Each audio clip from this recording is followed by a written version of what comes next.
Subscribe करिए हमारे channel target UP TET CTET को और बेल आइकन को दबाइए।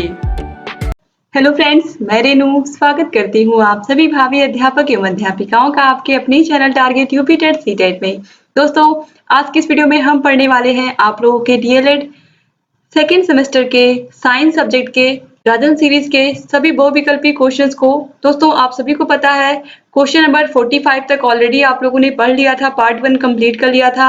आज की इस वीडियो में हम पार्ट 2 पढ़ने वाले हैं और इससे पहले की वीडियोस अगर आपने नहीं देखी है तो आपको सभी विषयों के प्लेलिस्ट की लिंक डिस्क्रिप्शन बॉक्स में मिल जाएगी और यहाँ पर आपको आई बटन दिख रहा होगा। आप जैसे ही क्लिक करोगे आई बटन पर आपको सभी विषयों के प्लेलिस्ट की लिंक यहाँ से भी मिल जाएगी। तो चलिए अब हम स्टार्ट करते हैं। दोस्तों, क्वेश्चन नंबर 46 है, कीटनाशक दवाओं के प्रयोग से वृद्धि होती है रोगाणु प्रतिरोध में, कीड़े मकोड़े में, इल्लियों में या फिर इनमें से कोई नहीं। दोस्तों, जो कीटनाशक दवाएं होती हैं हम इनका प्रयोग क्यों करते हैं? इसलिए करते हैं कि जो कीड़े मकोड़े हैं वो पौधे में ना लगे, पौधे का विकास अच्छे से हो, उपज बहुत अधिक हो फसल की। तो दोस्तों, यहाँ पर जो राइट आंसर है वो है ऑप्शन आ, रोगाणु प्रतिरोध में। ऑप्शन आ बिल्कुल सही है, यानी कि इससे रोगाणु प्रतिरोध में मदद मिलती है, पौधे को उसकी प्रतिरोधक क्षमता बढ़ती है पौधे की। क्वेश्चन नंबर 47 है, खरीफ की फसल है गेहूं, मटर, चना या फिर धान। राइट आंसर है ऑप्शन द धान। धान खरीफ की फसल है, बाकी गेहूं क्या है, ये है रबी की फसल, आप सभी को पता है। क्वेश्चन नंबर 48, हैरो खेत से निकालने के काम आता है। जो हैरो होता है ये क्या करता है, खेत से क्या निकालता है? खरपतवार, मिट्टी, पानी या फिर उपयुक्त सभी। दोस्तों, हैरो खेत से खरपतवार को निकालने के काम आता है। इसके अलावा ये भूमि को भुरभुरा भी बनाता है, पानी बरसने पर पपड़ी तोड़ने के काम में भी आता है खेत में। इसके अलावा गोबर की खाद के ढेर को भी बिखेरने में इसका उपयोग होता है और पौधे के लिए भूमि नर्सरी में नमी स्थिर रखने में भी इसका प्रयोग किया जाता है। तो यहाँ पर दोस्तों कहा गया है कि खेत से क्या निकालने के काम आता है। हैरो खेत से क्या निकालता है, तो क्या निकालता है? खरपतवार निकालता है। ऑप्शन आ बिल्कुल सही है। क्वेश्चन नंबर 49 है, डिबलर से बुआई नहीं होती है किसकी? गेहूं की, चने की, धान की या फिर बाजरा की।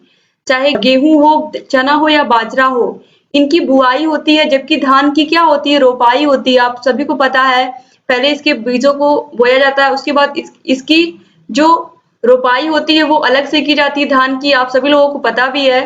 तो ऑप्शन सा जो है ये बिल्कुल राइट आंसर है, डिबलर से धान की बुआई नहीं होती है। क्वेश्चन नंबर 50, सिंचाई की कटाऊ पानी विधि है अपलावन या प्रवाह विधि, कुंड विधि, कुंड विधि, कुंवारी विधि या फिर छिड़का विधि। आप सभी को पता है कि सिंचाई के कटाऊ पानी विधि को ही हम कहते हैं अपलावन या प्रवाह विधि, और इसको मैंने ऑलरेडी आप लोगों को साइंस सब्जेक्ट की क्लास में पढ़ाया भी है सिंचाई के प्रकार में। क्वेश्चन नंबर 51 है, बल का एसआई मात्रक क्या है? जूल, न्यूटन, अर्ग या फिर मीटर। बल का एसआई मात्रक है न्यूटन। आप सभी को पता है बल को हम न्यूटन में मापते हैं। क्वेश्चन नंबर 52 है, एमकेएस पद्धति में कार्य का मात्रक है। दोस्तों, एमकेएस पद्धति में कार्य का मात्रक होता है जूल। ऑप्शन सा बिल्कुल सही है। अभी आपने देखा है एसआई मात्रक है बल का न्यूटन, मीटर लंबाई का मात्रक है। क्वेश्चन नंबर 53 है, किसी वस्तु में गति के कारण कार्य करने की क्षमता को कहते हैं गतिज ऊर्जा, स्थितिज ऊर्जा, यांत्रिक ऊर्जा या विद्युत ऊर्जा। गति के कारण कार्य करने की क्षमता, किसी भी वस्तु में गति के कारण अगर कार्य हो रहा है तो वहां पर होगा गतिज ऊर्जा। ऑप्शन आ बिल्कुल सही है। क्वेश्चन नंबर 54 है, यांत्रिक लाभ होता है, यांत्रिक लाभ बराबर W/F, यानी कि कुल कार्य बटा कुल बल। तो उसमें क्या निकलता है? यांत्रिक लाभ W/F। तो ऑप्शन ब बिल्कुल सही है। क्वेश्चन नंबर 55 है, सरल मशीन है मोटरसाइकिल, सिलाई मशीन, घिरनी या फिर उपयुक्त सभी। दोस्तों, सरल मशीन में आता है घिरनी। ऑप्शन सा बिल्कुल सही है। क्वेश्चन नंबर 56 है, वृक्षारोपण से भूमि का कटाव होता है कम, अधिक, नहीं या फिर समान रूप से। वृक्षारोपण से भूमि का कटाव कम हो जाता है, मिट्टी का कटाव कम होता है। क्यों कम होता है? क्योंकि आप सभी को पता है जब हम पेड़ पौधे लगा देते हैं, पेड़ पौधे क्या करते हैं, जो पेड़ पौधे की जड़ें होती हैं ये पृथ्वी को, मिट्टी को आपस में बांधी रहती हैं ये जड़ें। तो जब ये बांधी रहती हैं तो मिट्टी का कटाव नहीं हो पाता है, और जब मिट्टी का कटाव नहीं हो पाता है तो मिट्टी अपनी जगह पर बनी होती है, तो इसलिए वृक्षारोपण से मिट्टी का कटाव कम होता है। इसलिए पेड़ पौधे लगाना बहुत जरूरी है, केवल और केवल अपने आपको ऑक्सीजन के लिए ही नहीं बल्कि भूमि को एक स्थान पर रखने के लिए, मिट्टी को एक स्थान पर ही रहने के लिए, वरना मिट्टी क्या होगी, बह जाएगी अगर वृक्षारोपण नहीं रहेगा जिस जगह पर। क्वेश्चन नंबर 57 है, बलुई दोमट मिट्टी में रेत की मात्रा कितनी होती है? 60 से 80%, 50 से 60%, 60% से कम या फिर 60% से अधिक? दोस्तों, बलुई दोमट मिट्टी में रेत की मात्रा 60% से 80% होती है। ऑप्शन आ बिल्कुल सही है। क्वेश्चन नंबर 58 है, नियमित खाद के प्रयोग से होती है उपज में वृद्धि, मिट्टी की वृद्धि, पानी की वृद्धि या इनमें से कोई नहीं? दोस्तों, आप सभी को पता है अगर आप नियमित खाद का प्रयोग कर रहे हैं तो इससे उपज में वृद्धि होगी, यानी कि फसल आपकी अधिक अधिक उपज देगी। तो ऑप्शन आ बिल्कुल सही है। क्वेश्चन नंबर 59 है, चिमटा उदाहरण है प्रथम श्रेणी के उत्तोलक का, द्वितीय श्रेणी के उत्तोलक का, तृतीय श्रेणी के उत्तोलक का या फिर एक मशीन का? जो चिमटा होता है दोस्तों, ये तृतीय श्रेणी का उत्तोलक होता है। क्वेश्चन नंबर 60 है दोस्तों, पुनः प्राप्त होने वाला नवीकरणीय ऊर्जा का स्रोत है ज्वार भाटा की ऊर्जा, प्राकृतिक गैस, कोयला या फिर पेट्रोलियम? चाहे कोयला हो, पेट्रोलियम हो, प्राकृतिक गैस हो, ये सभी सीमित हैं। ठीक है, तो ये सभी अनवीकरणीय हैं। जो सीमित हैं वो अनवीकरणीय ऊर्जा के स्रोत हैं और जो असीमित हैं वो नवीकरणीय ऊर्जा के स्रोत हैं। तो ज्वार भाटा हमेशा आता रहता है, आप सभी को पता है, और ये पुनः प्राप्त होने वाला ऊर्जा का स्रोत है। तो ज्वार भाटा की ऊर्जा, ज्वार भाटा हमेशा आता रहता है समुद्र में, तो इसलिए ये क्या है, ये पुनः प्राप्त होने वाली ऊर्जा है। क्वेश्चन नंबर 61 है, पुनः प्राप्त न होने वाली अनवीकरणीय ऊर्जा का स्रोत है कोयले की ऊर्जा, सौर ऊर्जा, पवन ऊर्जा या फिर बहते हुए पानी की ऊर्जा? पुनः प्राप्त न होने वाली ऊर्जा कोयले की ऊर्जा है, बिल्कुल राइट आंसर है। ये अनवीकरणीय ऊर्जा का स्रोत है। मैंने भी आपको बताया, जो साधन सीमित हैं, जो ऊर्जा के संसाधन सीमित हैं, उन्हें हम कहते हैं अनवीकरणीय, जैसे कि कोयले की ऊर्जा हुई, इसके अलावा प्राकृतिक गैस, पेट्रोल, डीजल, प्राकृतिक गैस, ये सभी चीजें क्या है, ये सभी कभी भी खत्म हो सकती है, इसलिए ये अनवीकरणीय है। और नवीकरणीय क्या है, जैसे कि पवन ऊर्जा कभी नहीं खत्म हो सकती, सौर ऊर्जा हमेशा चलती रहती है, बहते हुए पानी की ऊर्जा हमेशा आपको मिलेगी, तो इसलिए ये राइट आंसर यहाँ पर होगा कोयले की ऊर्जा। क्वेश्चन नंबर 62 है, सौर ऊर्जा को सीधे विद्युत ऊर्जा में बदला जा सकता है सोलर कुकर द्वारा, सौर जल उष्मक द्वारा, सौर भट्ठी द्वारा या फिर सौर सेल द्वारा? दोस्तों, राइट आंसर है सौर सेल द्वारा। सौर सेल को क्या करते हैं हम, सबसे पहले सूर्य की ऊर्जा में, प्रकाश ऊर्जा में हम इसको चार्ज करते हैं और फिर इससे हम विद्युत बल्ब या जो भी लाइटिंग के सामान उनको हम इससे कनेक्ट करके क्या कर सकते हैं, उनका यूज कर सकते हैं। तो यहाँ पर राइट आंसर होगा ऑप्शन द। क्वेश्चन नंबर 63 है, कार्य है सदिश राशि, अदिश राशि, न्यून राशि या फिर इनमें से कोई नहीं? दोस्तों, कार्य क्या है, कार्य है एक अदिश राशि। ऑप्शन बा बिल्कुल सही है, यानी कि जिसमें दिशा नहीं होती है वो राशियां होती हैं अदिश राशि, जिन राशियों में दिशा होती है वो होती हैं सदिश राशियां।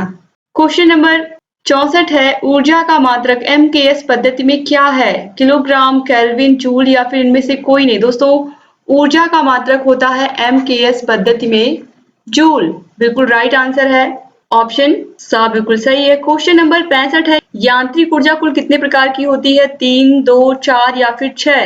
दोस्तों, यांत्रिक ऊर्जा 2 प्रकार की होती है। ऑप्शन बा बिल्कुल सही है। गतिज ऊर्जा और स्थितिज ऊर्जा से मिलकर के यांत्रिक ऊर्जा बनती है, तो आप याद रखिएगा। क्वेश्चन नंबर 66 है, ऊर्जा का प्रमुख स्रोत है चिमनी, सूर्य, लालटेन या फिर इनमें से कोई नहीं? दोस्तों, आप सभी लोगों को पता है ऊर्जा का मुख्य स्रोत क्या है हमारी पृथ्वी पर, वो है सूर्य या सूर्य का प्रकाश। क्वेश्चन नंबर 67 है, 1 जूल होता है, 1 जूल किसके बराबर होता है? Newton into 1 metre, 1 newton plus 1 metre, 1 newton upon 1 metre या फिर 1 metre into second?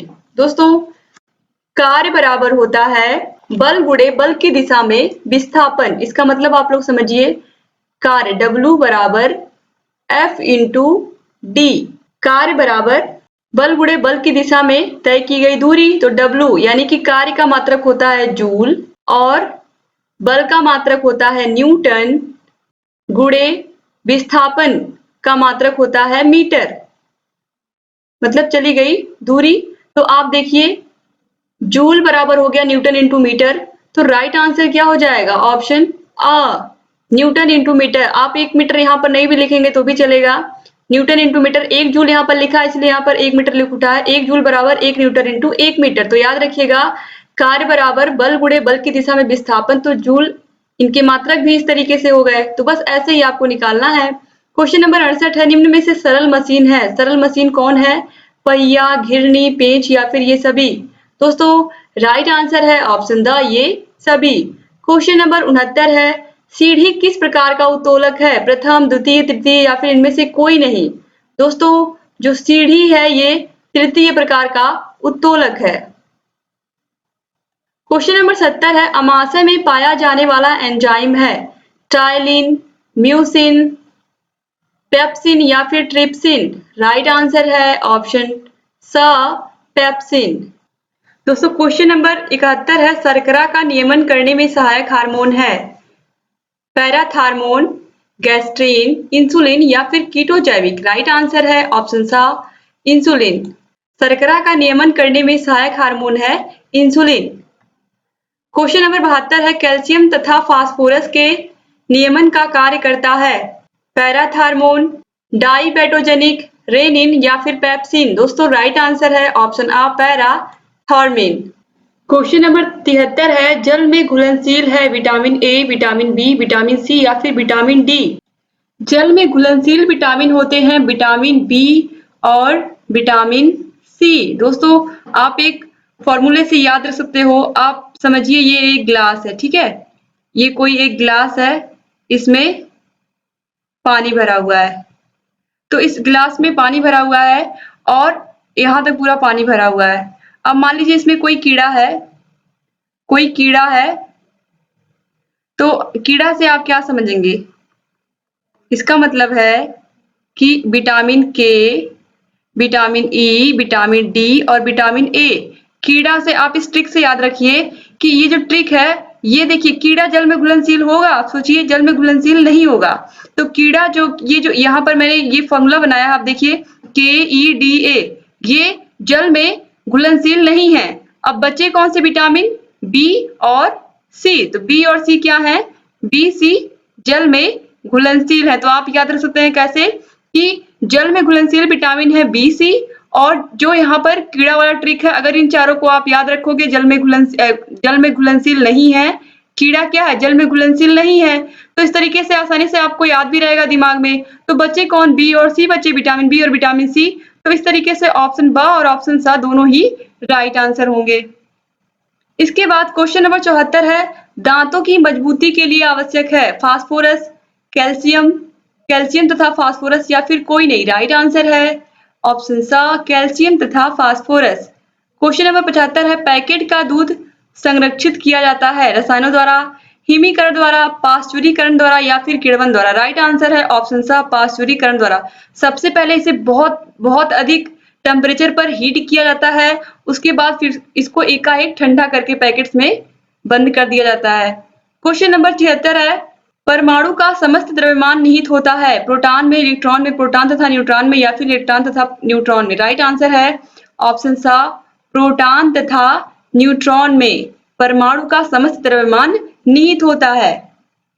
Question number 77 है, किसी तत्व का परमाणु क्रमांक बराबर होता है उसके परमाणु में उपस्थित न्यूट्रॉनों की संख्या पर, प्रोटॉनों की संख्या पर, प्रोटॉनों और न्यूट्रॉनों की संख्या पर, यानी कि प्रोटॉन और प्लस न्यूट्रॉनों की संख्या पर, या फिर प्रोटॉनों और इलेक्ट्रॉनों की संख्या पर? दोस्तों जो किसी तत्व का जो परमाणु क्रमांक होता है, परमाणु क्रमांक होता है, आप ध्यान दीजिएगा परमाणु क्रमांक की बात हो रही है, वो निर्भर करता है उसमें प्रोटॉनों की संख्या पर। तो राइट आंसर हो जाएगा ऑप्शन ब। क्वेश्चन नंबर 78 है, परमाणु के नाभिक में स्थित होते हैं? परमाणु के नाभिक में दोस्तों प्रोटॉन और न्यूट्रॉन होते हैं। तो ऑप्शन आ बिल्कुल सही है, याद रखिएगा आप लोग। इलेक्ट्रॉन नाभिक से बाहर होता है। नाभिक में कौन होते हैं? केवल और केवल क्या होते हैं? ये नाभिक है और इसके चारों ओर क्या होते हैं? इलेक्ट्रॉन होते हैं। तो नाभिक में कौन कौन होता है? नाभिक में कौन होता है? न्यूट्रॉन और प्रोटॉन। क्वेश्चन नंबर 79 है, निष्क्रिय गैस का इलेक्ट्रॉनिक विन्यास है? 2, 6, 2, 7, 2, 8 या फिर 2, 8, 2? राइट आंसर है ऑप्शन सा, 2 और 8। 8 होने से इसके अष्टक पूरे हो गए और ये निष्क्रिय गैस का इलेक्ट्रॉनिक विन्यास हो गया। क्वेश्चन नंबर 80 है, परमाणु द्रव्यमान का अंतरराष्ट्रीय मात्रक है? कार्बन 12, हाइड्रोजन 1, ऑक्सीजन 16 या फिर नाइट्रोजन 14? राइट आंसर है ऑप्शन आ कार्बन 12। क्वेश्चन नंबर 81 है कैल्शियम हाइड्रोक्साइड का सही सूत्र है CaOH का होल ट्वाइस, Ca2OH, CaOH का होल थ्राइस या CaOH? राइट आंसर है ऑप्शन ए CaOH का होल ट्वाइस। कैल्शियम हाइड्रोक्साइड का फॉर्मूला है। क्वेश्चन नंबर 82 है भौतिक परिवर्तनों में पदार्थ के अणुओं में परिवर्तन होता है, पदार्थ के अणुओं में परिवर्तन नहीं होता है, नया पदार्थ बन जाता है या फिर कोई परिवर्तन नहीं होता है? दोस्तों भौतिक परिवर्तन में पदार्थ के अणुओं में कोई भी परिवर्तन नहीं होता, अणुओं में कोई परिवर्तन नहीं होता। इसका एग्जाम्पल मैं दूं, जैसे कोई पेड़ है, उस पेड़ को काट करके क्या किया गया, लकड़ी बना ली गई। अब ये लकड़ियां जो हैं, अब आप इनसे चाहे कुर्सियां बनाइए, चाहे मेज बनाइए, चाहे जो भी चीज आपका मन करे, लेकिन जो लकड़ी है मेन, जो उसमें मटेरियल लगा हुआ, जो उसके अणु है, वो तो नहीं चेंज होंगे ना। तो इसीलिए राइट आंसर हो जाएगा ऑप्शन बा। जबकि आपको पता है रासायनिक परिवर्तन कौन कौन से होते हैं। रासायनिक परिवर्तन में जैसे दूध से दही का बनना, इसके अलावा दोस्तों कागज का जलना, कागज को एक बार अगर आप जला दोगे तो फिर उसकी राख ही तो बचेगी। अब फिर राख से तो हम कागज बना नहीं सकते, यानी कि ऐसी वस्तुएं जिनको हम फिर से उसी जगह पर प्राप्त कर लेते हैं तो वो चीजें होती हैं, यानी कि उनके अणु परिवर्तित नहीं होते, वो वैसे ही रहते हैं। भौतिक परिवर्तन में पदार्थ के अणुओं में कोई परिवर्तन नहीं होता है, तो इसलिए इसे हम भौतिक परिवर्तन कहते हैं। अब इसके बाद क्वेश्चन नंबर 83, निम्नलिखित में से कौन सा प्रत्यावर्तित परिवर्तन है? दूध का फटना, मोम का पिघलना, मोमबत्ती का जलना या फिर सब्जी का पकना? राइट आंसर है ऑप्शन बा मोम का पिघलना। क्वेश्चन नंबर 84 है निम्नलिखित में से कौन सा रासायनिक परिवर्तन है? कोयले को पीसकर पाउडर बनाना, कागज के बड़े बड़े टुकड़ों को छोटे छोटे टुकड़ों में बांटना, कागज का जलना या फिर कांच की बोतल का टूटना? राइट आंसर है ऑप्शन सा कागज का जलना। कागज के जलने से क्या होगा, वो राख में तब्दील हो जाएगा, जबकि कांच की बोतल अगर टूटती भी है तो उसके जो अणु है वो तो वही हैं जिनसे वो मिलकर के बना हुआ था।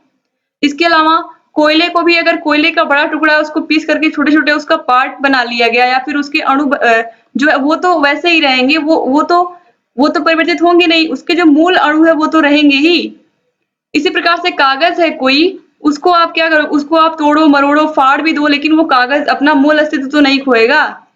क्वेश्चन नंबर 85 है ज्वालामुखी का फूटना है मंद परिवर्तन, अनुकूल परिवर्तन, प्रत्यावर्तित परिवर्तन या फिर अनियमित परिवर्तन? दोस्तों ज्वालामुखी का फूटना एक अनियमित परिवर्तन है। आपको पता नहीं है कि कब फिर से वो ज्वालामुखी में उद्गार फिर से होगा, तो ये अनियमित परिवर्तन के अंतर्गत आता है। क्वेश्चन नंबर 86 है दिन रात का होना रासायनिक परिवर्तन है, प्राकृतिक परिवर्तन है, नियमित परिवर्तन है या फिर नियमित एवं प्राकृतिक परिवर्तन है? इसके अलावा यह नियमित परिवर्तन है। दोस्तों जो दिन और रात होते हैं ये नियमित तो होते ही हैं और ये प्राकृतिक परिवर्तन है, तो ये नियमित और प्राकृतिक दोनों में ही आएंगे। दिन और रात का जो परिवर्तन होता है प्रकृति के नियम के अनुसार ही होता है, इसलिए राइट आंसर हो जाएगा ऑप्शन सा।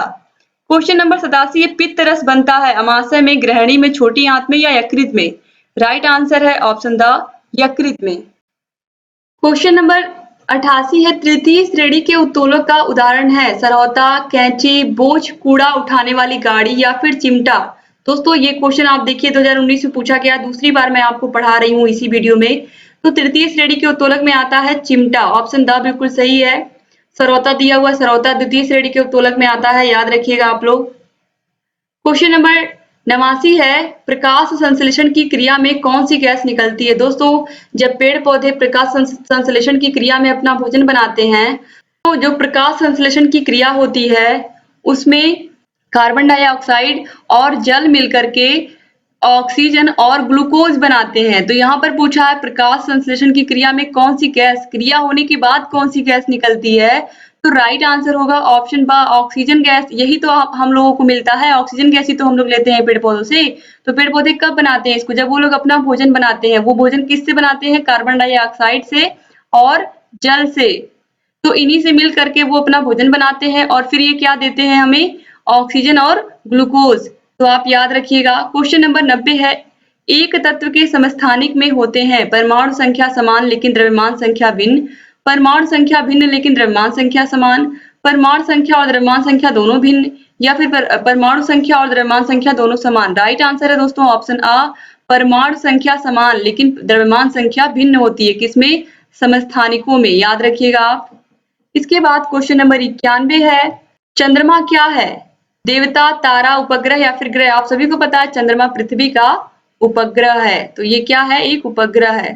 तो दोस्तों ये देखिए, ये क्वेश्चन भी 2019 में पूछा गया। तो इस तरीके से यहाँ पर आपने विज्ञान विषय के राजन सीरीज के सभी क्वेश्चंस को कंप्लीट कर लिया और सभी को अच्छे से पढ़ते हुए समझते हुए चले। आपको वीडियो कैसा लगा आप लोग जरूर कमेंट करके बताइएगा और वीडियो को लाइक करके ही जाइएगा दोस्तों, क्योंकि आपका एक लाइक हमारे लिए बहुत महत्वपूर्ण है। आप लोग, इससे हमें पता चलता है कि आप लोग कितना वीडियो को पसंद कर रहे हो, कितना वीडियो आपको अच्छा लग रहा है। तो प्लीज आप लोग अधिक से अधिक लोग वीडियो को लाइक कर दिया करो और हमें जरूर उत्साहित किया करिए दोस्तों, क्योंकि आप लोग जितना उत्साहित करोगे हम उतने ही अधिक वीडियोस आप लोगों के लिए लेकर के आएंगे। तो बहुत जरूरी है कि आप लोग हमें भी मोटिवेट करते रहिए, क्योंकि आप लोगों के लिए हम लोग लगातार मेहनत कर रहे हैं। आपको अच्छे से पता है कि हम लोगों ने आपके सभी विषयों के नोट्स बनवाए हैं, क्लासेस ली हैं, सभी विषयों के दोस्तों इंपॉर्टेंट क्वेश्चंस करवाए हैं चैप्टर वाइज। सभी विषयों के पवन सीरीज को पढ़ा रहे हैं, राजन सीरीज को पढ़ा रहे हैं। तो आप देखोगे कि आप लोगों के लिए हम बहुत मेहनत कर रहे हैं, लगातार करते रहेंगे। बस आप ऐसे ही हमारे चैनल से बने रहिए और अगर अभी तक आपने हमारे चैनल को सब्सक्राइब नहीं किया तो प्लीज दोस्तों सब्सक्राइब कर लीजिए। सब्सक्राइब का बटन आपको नीचे दिख रहा होगा रेड कलर का और बगल में घंटी का भी निशान होगा, उसको भी प्रेस कर दीजिए ताकि जो भी नई वीडियोस बनाते हैं उसका नोटिफिकेशन आप लोगों के पास समय से पहुंचे और आप हमारे सभी वीडियोस को ऐसे ही देखते रहें। आपको सभी विषयों के प्लेलिस्ट की लिंक यहाँ पर आई बटन दिख रहा होगा। आई बटन पर आप जैसे ही क्लिक करोगे सभी विषयों के प्लेलिस्ट की लिंक मिल जाएगी और इसी वीडियो के नीचे डिस्क्रिप्शन बॉक्स में आपको सभी विषयों के प्लेलिस्ट की लिंक मिल जाएगी और साथ ही साथ आपको कमेंट बॉक्स में भी सभी विषयों के प्लेलिस्ट की लिंक मिल जाएगी। तो उम्मीद करती हूँ कि वीडियो आपको अच्छा लगा होगा। वीडियो कैसा लगा आप जरूर बताइएगा। उम्मीद करती हूँ कि आप लोगों को सारी चीजें समझ में आ रही होंगी। फिर भी कहीं भी कोई समस्या है तो हमसे बताइएगा, क्योंकि आप सभी को पता है आपकी समस्याओं का समाधान target UP TET CTET channel लगातार करता आ रहा है और करता रहेगा। दोस्तों एक बार फिर से आप सभी का बहुत बहुत धन्यवाद। जय हिंद।